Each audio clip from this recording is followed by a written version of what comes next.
नमस्कार। आकाशवाणी से प्रस्तुत है समाचार संध्या।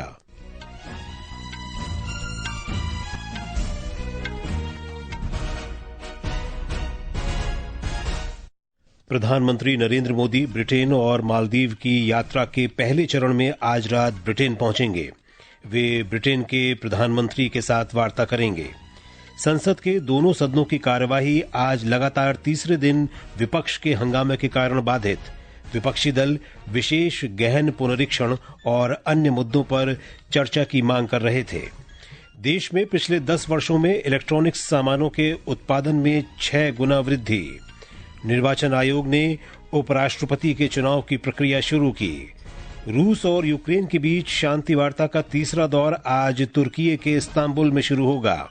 और मैनचेस्टर में इंग्लैंड के साथ चौथे क्रिकेट टेस्ट मैच के पहले दिन भारत ने चायकाल तक 3 विकेट पर 149 रन बनाए। समाचार संध्या के साथ मैं विशाल शर्मा। प्रधानमंत्री नरेंद्र मोदी ब्रिटेन और मालदीव की यात्रा के पहले चरण में आज रात ब्रिटेन पहुंचेंगे। यात्रा के पहले चरण में श्री मोदी ब्रिटेन के प्रधानमंत्री कीर स्टारमर के साथ बातचीत करेंगे और किंग चार्ल्स तृतीय से भेंट करेंगे। आकाशवाणी संवाददाता से बातचीत में ब्रिटेन में भारत के उच्चायुक्त विक्रम कुमार दोरईस्वामी ने कहा कि इस दौरान मुक्त व्यापार समझौते पर हस्ताक्षर हो सकते हैं और इसका दोनों देशों की अर्थव्यवस्थाओं पर सकारात्मक प्रभाव पड़ेगा। Prime Minister has consistently held the view that we must build ties with traditional and important partners. Making a short but really focused trip suggests to us that the Prime Minister places great emphasis on getting this relationship not just to maintain it at its current trajectory but to lift it to its next level. हमारे संवाददाता ने बताया है कि प्रधानमंत्री की ये यात्रा दोनों देशों के लिए लाभदायक होगी। भारत को जानिए के विजेताओं के भी श्री मोदी से मिलने की संभावना है। इससे पहले भारत से प्रस्थान के समय अपने वक्तव्य में प्रधानमंत्री ने कहा कि भारत और ब्रिटेन के बीच एक व्यापक रणनीतिक साझेदारी है जिसमें हाल के वर्षों से उल्लेखनीय प्रगति हुई है। उन्होंने कहा कि कल ब्रिटेन के प्रधानमंत्री मिस्टर कीर स्टारमर के साथ अपनी बैठक के दौरान उन्हें दोनों देशों में समृद्धि, विकास और रोजगार सृजन को बढ़ावा देने के उद्देश्य से आर्थिक साझेदारी को और बढ़ाने का अवसर मिलेगा। राजेश बाली, आकाशवाणी समाचार, लंदन। यात्रा के दूसरे चरण में प्रधानमंत्री मालदीव के राष्ट्रपति मोहम्मद मोइज्जू के निमंत्रण पर 25 से 26 जुलाई तक मालदीव की राजकीय यात्रा पर रहेंगे। संसद के दोनों सदनों की कार्यवाही आज लगातार तीसरे दिन विपक्ष के हंगामे के कारण कल तक के लिए स्थगित कर दी गई। विपक्षी दल बिहार में मतदाता सूची के विशेष गहन पुनरीक्षण और अन्य मुद्दों पर चर्चा की मांग कर रहे थे। लोकसभा में दूसरे स्थगन के बाद दोपहर 2 बजे कार्रवाई शुरू होने पर कांग्रेस, द्रमुक, समाजवादी पार्टी और अन्य विपक्षी दल अपनी मांगों को लेकर नारेबाजी करते हुए आसन के सामने आ गए। शोर शराबा जारी रहने पर सभापति ने सदन की कार्यवाही पूरे दिन भर के लिए स्थगित कर दी। इससे पहले लोकसभा अध्यक्ष ओम बिरला ने विपक्ष से सदन चलने की अपील करते हुए कहा कि देश की जनता उनके आचरण को देख रही है। सदन में तख्तियां लेकर आने वालों पर मुझे निर्णायक कार्रवाई करनी पड़ेगी। आप जाइए, सदन में बैठिए, मुद्दों पर चर्चा करिए। प्रश्नकाल पर हर मुद्दों पर, हर विषय पर नियम प्रक्रियाओं के तहत आपको चर्चा और संवाद करने का पर्याप्त अवसर दिया जाएगा। राज्यसभा में भी ऐसी ही स्थिति बनी रही। हंगामे के बीच ही पत्तन, पोत परिवहन और जलमार्ग मंत्री सर्बानंद सोनोवाल ने समुद्र में माल ढुलाई विधेयक 2025 को विचार और पारित करने के लिए पेश किया, लेकिन विपक्षी दलों के हंगामे के कारण चर्चा नहीं हो सकी। हंगामा जारी रहने पर उपसभापति ने सदन की कार्यवाही दिन भर के लिए स्थगित कर दी। लोकसभा में विपक्ष के नेता राहुल गांधी ने सरकार पर ऑपरेशन सिंदूर और अमेरिकी राष्ट्रपति डोनाल्ड ट्रंप द्वारा भारत पाकिस्तान के बीच युद्ध विराम कराने के दावों पर विपक्ष के सवालों का जवाब न देने का आरोप लगाया। संसद भवन परिसर में पत्रकारों से बातचीत में श्री गांधी ने कहा कि विपक्ष ऑपरेशन सिंदूर पर चर्चा चाहता है। कांग्रेस नेता ने चुनाव आयोग द्वारा मतदाता सूची के विशेष गहन पुनरीक्षण अभियान पर भी सवाल उठाए। देश में पिछले 10 वर्षों में मोबाइल निर्माण सहित इलेक्ट्रॉनिक सामानों के उत्पादन और निर्यात में तेजी से वृद्धि हुई है। इलेक्ट्रॉनिक सामानों का उत्पादन पिछले वित्त वर्ष में 11 लाख करोड़ रुपए से अधिक का हो गया। ये वर्ष 2014-15 में 1,90,000 करोड़ रुपए था। ये वृद्धि 6 गुना से अधिक है। इलेक्ट्रॉनिक्स और सूचना प्रौद्योगिकी राज्य मंत्री जितिन प्रसाद ने आज लोकसभा में ये जानकारी दी। इलेक्ट्रॉनिक्स और सूचना प्रौद्योगिकी मंत्री अश्विनी वैष्णव ने कहा है कि भारत में एक मजबूत सूचना प्रौद्योगिकी व्यवस्था है। लोकसभा में आज ये जानकारी देते हुए उन्होंने कहा कि स्टैनफोर्ड एआई रैंकिंग में भारत एआई कौशल, क्षमताओं और आर्टिफिशियल इंटेलिजेंस के उपयोग की नीतियों में शीर्ष देशों में शामिल है। ये समाचार आकाशवाणी से प्रसारित किए जा रहे हैं। ताजा समाचार जानने के लिए आप हमारे social media handle x@AIR News Hindi को फॉलो कर सकते हैं। श्री जगदीप धनखड़ के इस्तीफे के बाद निर्वाचन आयोग ने उपराष्ट्रपति पद के लिए चुनाव प्रक्रिया शुरू कर दी है। गृह मंत्रालय द्वारा कल श्री धनखड़ के इस्तीफे की अधिसूचना के बाद ये प्रक्रिया शुरू हुई। सोमवार को श्री जगदीप धनखड़ ने स्वास्थ्य कारणों से पद से इस्तीफा दे दिया था। प्रारंभिक गतिविधियां पूरी होने के बाद आयोग उपराष्ट्रपति पद के चुनाव कार्यक्रम की घोषणा करेगा। निर्वाचन आयोग ने कहा है कि बिहार में विशेष गहन पुनरीक्षण प्रक्रिया के अंतर्गत 98% से अधिक मतदाताओं को शामिल किया गया है। आयोग के अनुसार 15 लाख से अधिक मतदाता गणना प्रपत्र प्राप्त नहीं हुए हैं। आयोग ने कहा कि सभी पात्र मतदाताओं को अगले महीने की 1 तारीख को प्रकाशित होने वाली मतदाता सूची के मसौदे में शामिल करने के सभी प्रयास किए जा रहे हैं। पेट्रोलियम और प्राकृतिक गैस मंत्री हरदीप सिंह पुरी ने कहा है कि भारत ने पेट्रोल में 20% इथेनॉल मिश्रण का लक्ष्य निर्धारित समय से 5 साल पहले ही हासिल कर लिया है।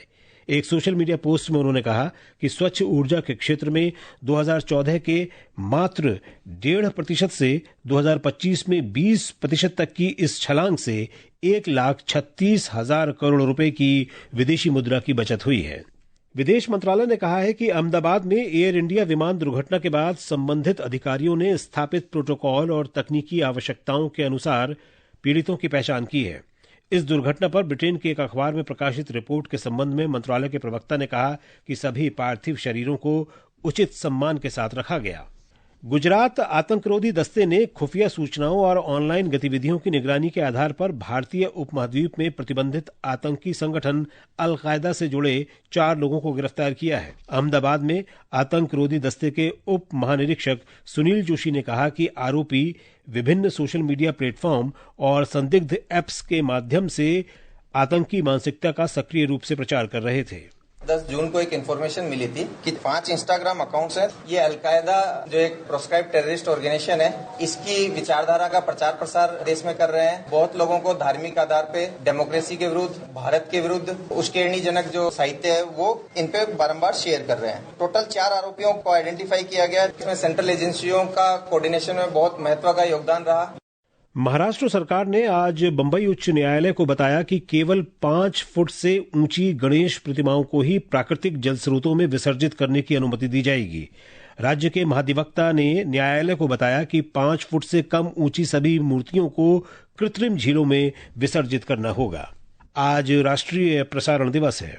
1927 में इसी दिन देश में पहला रेडियो प्रसारण इंडियन ब्रॉडकास्टिंग कंपनी के बॉम्बे स्टेशन से शुरू हुआ था। 8 जून 1936 को इंडियन स्टेट ब्रॉडकास्टिंग सर्विस का नाम बदलकर ऑल इंडिया रेडियो कर दिया गया और फिर बाद में इसका नाम आकाशवाणी रखा गया। इस अवसर पर प्रसार भारती के अध्यक्ष नवनीत कुमार सहगल ने कहा कि आकाशवाणी वर्षों से शिक्षा, सूचना और मनोरंजन को बढ़ावा देने में महत्वपूर्ण भूमिका निभा रहा है।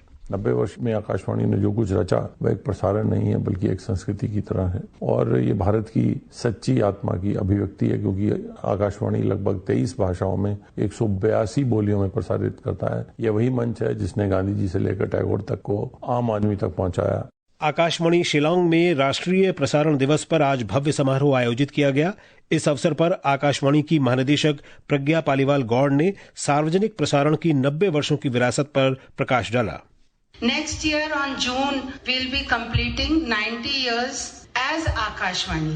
It would be a momentous year and we have already started the celebrations, and today's celebrations is the beginning of these celebrations in the Northeast. As we approach these historic milestones, Akashvani stands renewed, relevant and ready for the future, as I can see from the youngsters present here. Prasar Bharati ने देश भर के सभी समाचार पत्रों, पत्रिकाओं और television चैनलों को अपने news wire platform Prasar Bharati shared audio visuals for broadcast और डिसेमिनेशन पीबी शब्द पर पंजीकरण कराने के लिए आमंत्रित किया है। इससे उन्हें उच्च गुणवत्ता वाली समाचार और मल्टीमीडिया सामग्री निःशुल्क प्राप्त हो सकेगी। ये समाचार हमारी वेबसाइट www.newsonair.gov.in और हमारे न्यूज ऑन एआईआर ऐप पर भी उपलब्ध हैं। रूस और यूक्रेन के बीच शांति वार्ता का तीसरा दौर आज तुर्की के इस्तांबुल में शुरू होगा। ये वार्ता 16 मई और 2 जून को इस्तांबुल में हुई पिछली 2 वार्ताओं के बाद होगी। पहले 2 दौर की वार्ताओं में कैदियों की अदला बदली पर सहमति हुई, लेकिन युद्ध विराम या व्यापक शांति समझौते की दिशा में कोई प्रगति नहीं हुई। रूसी अधिकारियों ने यूक्रेन की तटस्थता, सैन्य गठबंधनों से हटने और कब्जे वाले क्षेत्रों पर रूसी नियंत्रण को मान्यता देने की मांग दोहराई है। इस बीच यूक्रेन ने जबरन तटस्थता को अस्वीकार कर दिया है और नाटो तथा यूरोपीय संघ की सदस्यता हासिल करने के अपने अधिकार पर बल दिया है। बात खेलों की। मैनचेस्टर के ओल्ड ट्रैफर्ड में भारत ने इंग्लैंड के साथ चौथे क्रिकेट टेस्ट मैच में ताजा समाचार मिलने तक 3 विकेट पर 164 रन बना लिए हैं। सलामी बल्लेबाज केएल राहुल 46 रन और यशस्वी जायसवाल 58 रन बनाकर आउट हुए। इंग्लैंड ने टॉस जीतकर पहले गेंदबाजी का फैसला किया। भारतीय टीम ने 3 बदलाव किए हैं। करुण नायर की जगह साई सुदर्शन तथा चोटिल आकाशदीप और नीतीश रेड्डी की जगह अंशुल कंबोज और शार्दुल ठाकुर को टीम में जगह दी गई है। भारत 5 मैचों की टेस्ट श्रृंखला में 1-2 से पीछे है। और अब आर्थिक जगत की खबरों के साथ हैं सोनू सूद।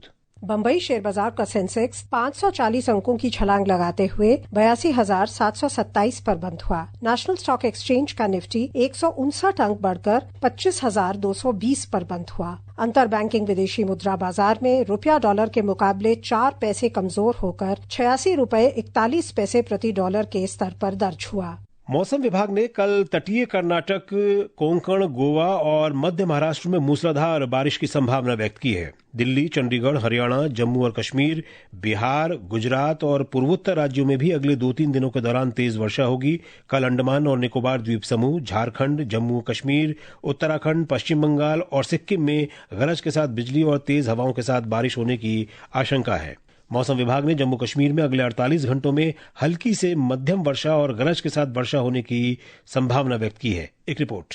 मौसम विभाग ने कहा है कि राजौरी, पुंछ, रामबन, रियासी, उधमपुर, जम्मू और कठुआ जिले में कल तेज बारिश की उम्मीद है। मौसम विभाग ने संवेदनशील क्षेत्रों में अचानक बाढ़, भूस्खलन, पत्थर गिरने और नदियों तथा नालों में जल स्तर बढ़ने की चेतावनी जारी की है। निचले इलाकों में जल भराव की भी आशंका है। विभाग ने निवासियों, यात्रियों और अधिकारियों से बारिश के दौरान सतर्क रहने का आग्रह किया है। मौजूदा खराब मौसम को देखते हुए जम्मू संभाग के राजौरी, रियासी और रामबन जिलों में सभी शैक्षणिक संस्थान आज बंद रहे। जिला आपदा प्रबंधन अधिकारियों से आग्रह किया गया है कि वे जन सुरक्षा सुनिश्चित करने और जोखिमों को कम करने के लिए स्थापित प्रोटोकॉल के अनुसार आवश्यक सावधानियां और उपाय करें। जम्मू से एन गुलशन रैना की रिपोर्ट के साथ समाचार कक्ष से वैष्णवी। उत्तराखंड में मौसम विभाग ने अगले 24 घंटों में देहरादून, हरिद्वार, पौड़ी, टिहरी, बागेश्वर, पिथौरागढ़ और नैनीताल जिलों में कुछ स्थानों पर बारिश का येलो अलर्ट जारी किया है। राज्य के पर्वतीय जिलों में कुछ स्थानों पर गरज के साथ तेज बारिश की संभावना जताई गई है। इस बीच प्रदेश के विभिन्न हिस्सों में रुक रुक कर बारिश का दौर जारी है। मौसम विभाग ने कहा है कि असम, मेघालय, छत्तीसगढ़, कोंकण, गोवा, मध्य महाराष्ट्र और तेलंगाना में भी आज बहुत तेज वर्षा हो सकती है। अंत में मुख्य समाचार एक बार फिर। प्रधानमंत्री नरेंद्र मोदी ब्रिटेन और मालदीव की यात्रा के पहले चरण में आज रात ब्रिटेन पहुंचेंगे। वे ब्रिटेन के प्रधानमंत्री के साथ वार्ता करेंगे। संसद के दोनों सदनों की कार्रवाई आज लगातार तीसरे दिन विपक्ष के हंगामे के कारण बाधित। विपक्षी दल विशेष गहन पुनरीक्षण और अन्य मुद्दों पर चर्चा की मांग कर रहे थे। देश में पिछले 10 वर्षों में इलेक्ट्रॉनिक्स सामानों के उत्पादन में 6 गुना वृद्धि। निर्वाचन आयोग ने उपराष्ट्रपति के चुनाव की प्रक्रिया शुरू की। रूस और यूक्रेन के बीच शांति वार्ता का तीसरा दौर आज तुर्की के इस्तांबुल में शुरू होगा। और मैनचेस्टर में इंग्लैंड के साथ चौथे क्रिकेट टेस्ट मैच के पहले दिन भारत ने ताजा समाचार मिलने तक 3 विकेट पर 173 रन बनाए। इसके साथ ही समाचार संध्या का ये अंक समाप्त हुआ। नमस्कार।